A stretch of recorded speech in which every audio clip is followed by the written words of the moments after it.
When will the bass drop? This short video, besides being funny, also shows the most typical drop or build-up arrangement. The build-up starts with low energy and maybe one or two sounds playing. In time, we add more instruments, we introduce the main lead, add more percussion and a riser sound effect. Filters are opening more and more and this leads us to the drop, after which we play the main part of the track that is most powerful and exciting. But this technique doesn't work everywhere, because what if throughout your whole track you have been constantly adding more and more sounds, increasing the tension and intensity, and you got stuck at the moment where you simply can't go any higher? Well, maybe instead of trying to be high all the time, try to get down. A good arrangement smoothly adds and removes tension, giving you moments with high and low energy. So, if you found yourself constantly increasing the tension, your arrangement will benefit from a build-up or a whole breakdown where the energy before the drop goes down and down. We will call this arrangement a downward arrangement. A good examples of such arrangement would include the Grappler track by Scalameria or the Embryonics remix of the Eviction of the Self track made by a Starving Insect. In this tutorial I will teach you creating both upward and downward kinds of build-up arrangement, starting with the latter one. The downward arrangement will be done in FL Studio and then we will move onto the Ableton with an upward arrangement. For simplicity, in both arrangements we will start and end with the exact same beat. This is the beat that plays right before our build-up.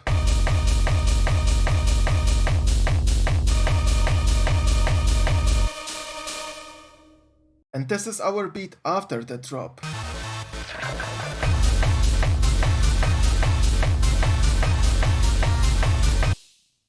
In both arrangements we will also use the same set of sounds.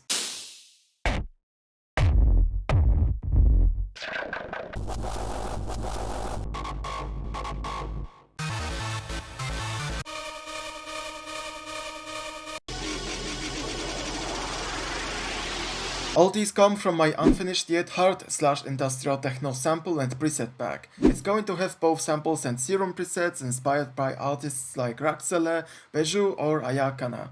If this sounds interesting to you, you can sign up to my mailing list and get a discount for the sample pack once it's released. These both beats are already our first step towards the build-up arrangement. We have an idea of what the most powerful part of the track should sound like, and usually when we work on a track we start with composing that part.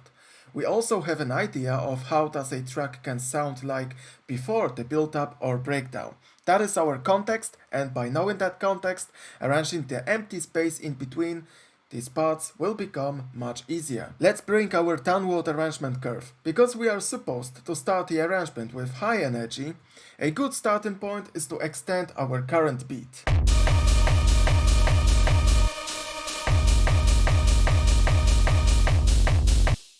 But just extending our beat doesn't give any hint of incoming breakdown. Because it's the kick drum that is the most powerful and fundamental sound, the easiest way to hint a breakdown would be to do something with that kick to make it slightly weaker. The first idea would be to automate the kick drum's volume.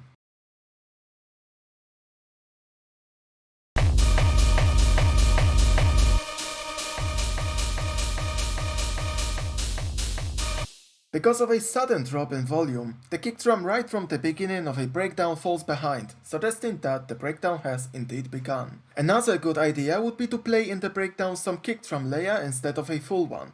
The full kick drum is built from 3 different layers. And in the breakdown, I could use the kick punch layer sound with the same volume automation applied.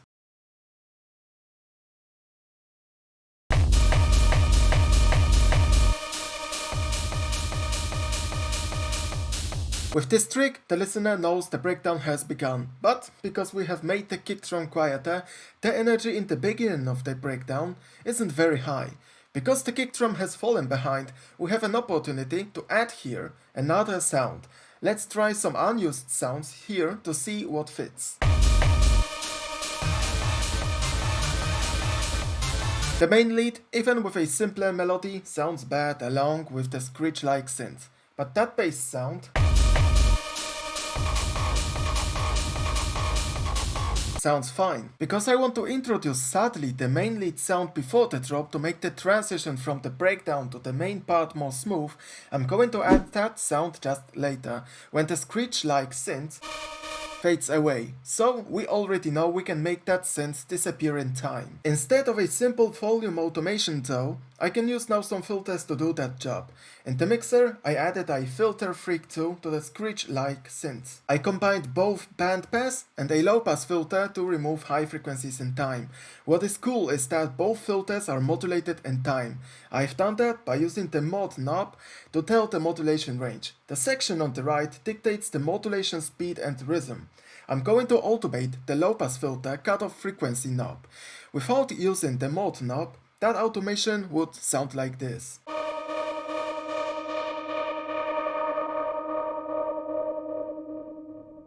With filter modulation, the same automation is going to be more interesting.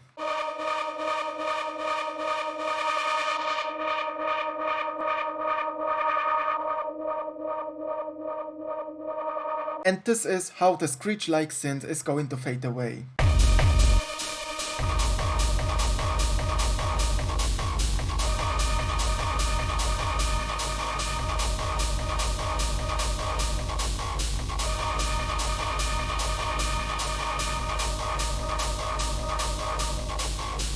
Now, from the middle of the breakdown, I can subtly introduce the main lead. I have prepared a melody with most of the notes silenced to not make the lead overpower the breakdown. Also, it will help the drop being stronger, because in the main part of the track, I will have a full melody playing. If we play that part of the breakdown though,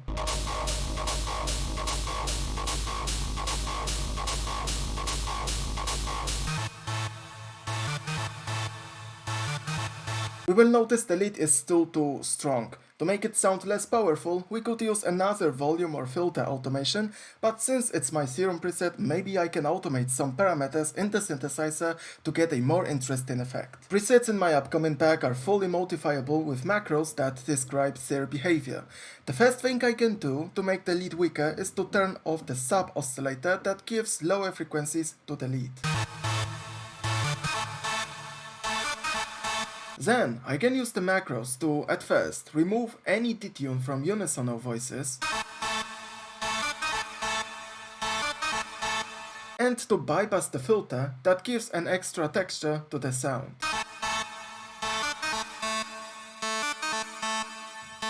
Thus, we have 3 different parameters we can automate. These automations definitely make the lead weaker in the middle of the breakdown. But to make it even weaker, similarly as with the kick drum, I'm going to automate the volume of the lead as well.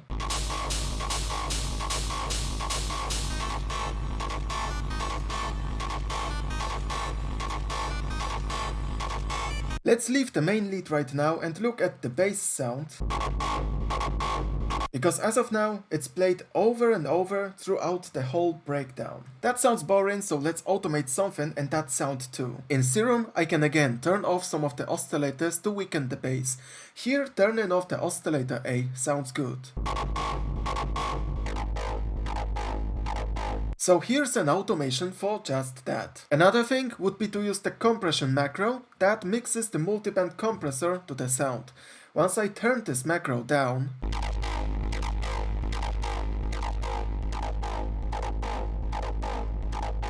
the bass will get weaker as well. The automations are already applied. Notice that to make the transition here a bit smoother, I mute the bass just for a while before the automations kick in.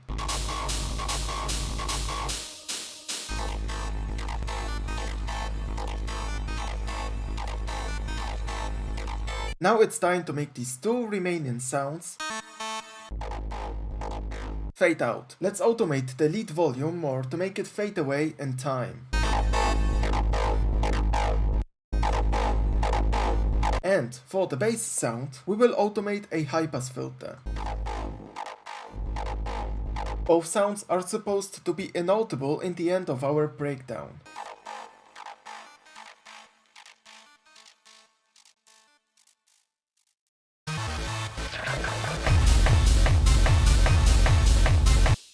That current transition is not smooth at all because it's difficult to make a good transition from total silence to a full beat playing.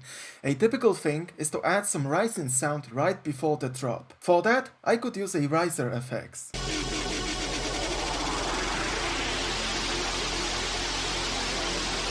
With a volume automation added.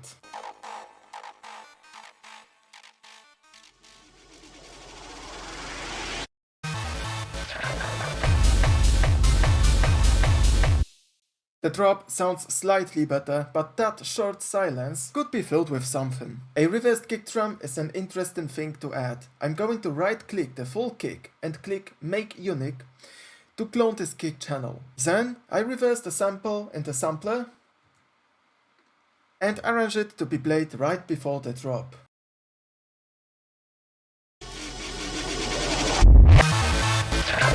Right at the drop, I add the non-reversed kick too. The drop sounds like this. It's cool, but a simple thing to make that drop even stronger would be to make the reversed kick drum quieter.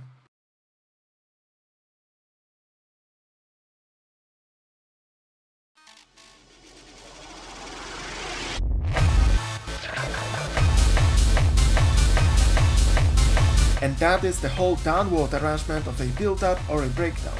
The energy in time goes down just to make the drop hit you right in the face. If you want to listen to the full breakdown arrangement, check out this link in the description box.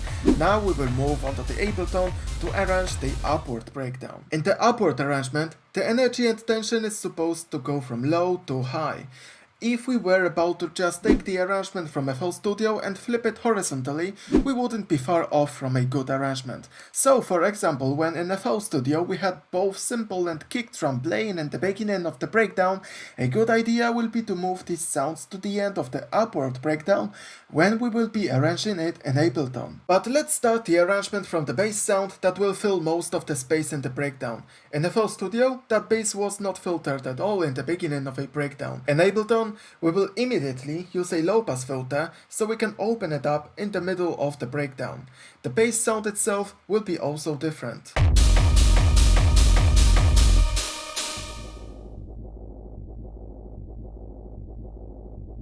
Similarly as in FL Studio, to make the breakdown tied more to the part of the track that is before it, we can use again that screech-like synth.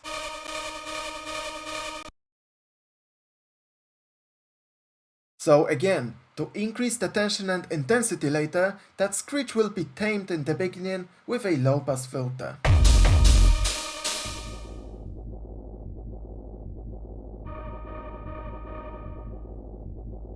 Those sounds that are also low-passed don't make the breakdown yet interesting. To break the pattern and make more movement in the breakdown, I'm adding a one-shot effects without any filtering and with some reverb. What is cool is that when we add that one-shot effects right in the beginning of the breakdown, it's going to strongly accentuate that this is the moment where the breakdown begins.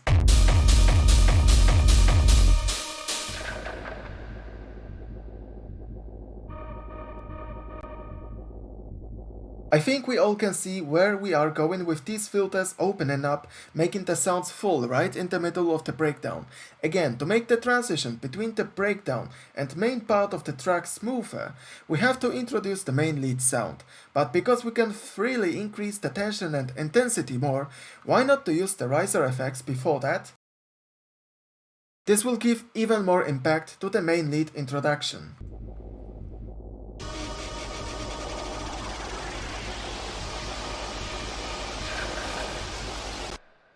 If we add the main lead, we will quickly make the build-up more intense.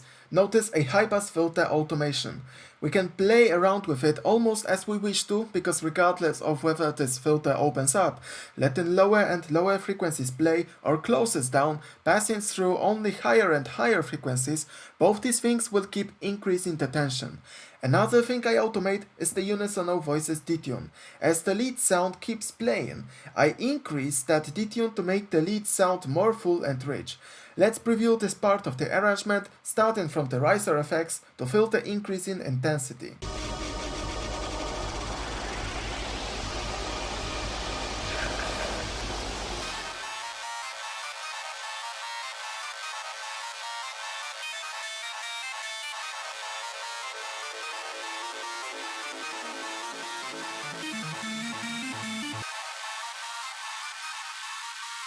As I have said earlier, a high-pass filter can move in both ways towards the drop and the result will still sound good. Let's fill the second half of the breakdown. As with the FL Studio arrangement, I will let the bass play through the second half of the breakdown too, though to make the drop more and more automations are added right before it.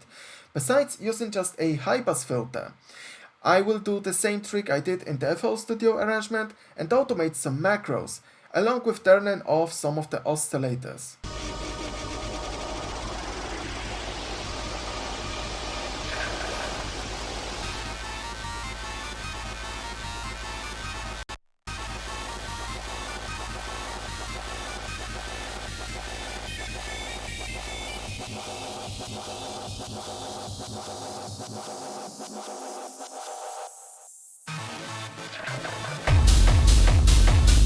Even with these automations, the drop itself still seems weak. An easy way to improve that would be use the riser effects for the second time.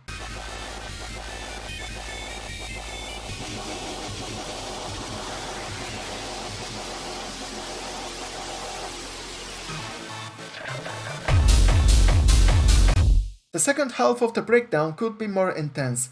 We forgot about the screech-like lead sound that could be present there. In the second half though, a low-pass filter can be fully opened, passing through all the frequencies. Let's not forget the one-shot effects too.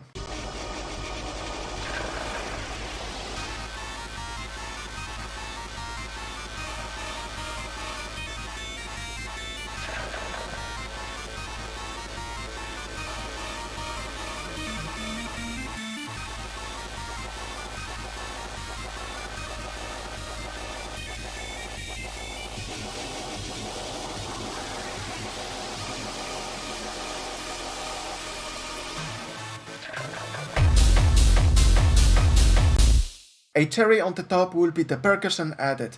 Remember the FL Studio arrangement when we had a kick drum playing along with the cymbal from the beginning? Both these sounds influence the intensity a lot, so in Ableton it would be a huge waste to not use these sounds before the drop. In both sounds I used a simple volume automation and a kick drum is also high passed. If I let the kick drum be played here with the low end and remaining kick drum layers, the drop wouldn't be as powerful.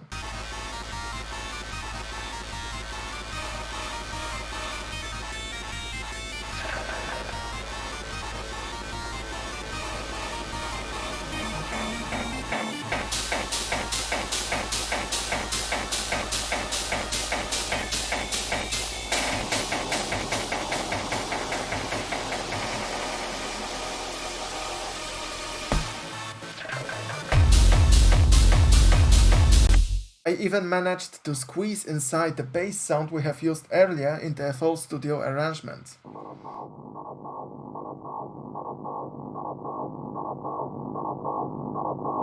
As we could see, a simple change of approach gives us a new and creative ways to arrange. Slowing things down in the breakdown instead of making everything more intense isn't a rocket science, and it can help you a lot with finishing your projects and making them more interesting. If you want to increase your skill set even more, consider my private music production lessons where I can individually work with you and your biggest struggles. Free consultations are available as well.